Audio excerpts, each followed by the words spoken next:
Friends, ఇప్పుడు అందిన వార్త బీఆర్ఎస్ ఎమ్మెల్సీకి సుప్రీంకోర్టులో ఊరట అంటూ వార్తలు అయితే వస్తున్నాయి. మరి ఎవరు ఎమ్మెల్సీ ఏంటి అని చూసేద్దాం ఫ్రెండ్స్. వివరాల్లోకి వెళ్ళే ముందు దయచేసి లైక్ చేసి షేర్ చేసి సబ్స్క్రైబ్ అయితే చేసి మరిన్ని లేటెస్ట్ అప్డేట్స్ కోసం అయితే బెల్ ఐకాన్ అయితే క్లిక్ చేయండి ఫ్రెండ్స్.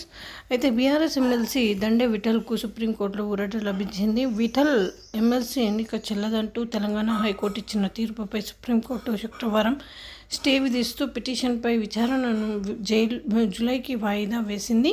హైదరాబాద్ స్థానిక సంస్థల నియోజకవర్గం నుంచి బీఆర్ఎస్ ఎమ్మెల్సీగా 2022లో దండే విఠల్ ఎన్నికయ్యారు. అయితే కాంగ్రెస్ నేత పాతిరెడ్డి రాజేశ్వర్ రెడ్డి అభ్యంతరం. అయితే తన నామినేషన్ ఉపసంహరించుకోలేదని, తన సంతకాలు ఫోర్జరీ చేశారంటూ గతంలో హైకోర్టును ఆశ్రయించారు. ఈ క్రమంలోనే విఠల్ ఎన్నిక చెల్లదని తీర్పు ఇవ్వాలని కోర్టును అభ్యంతరించారు.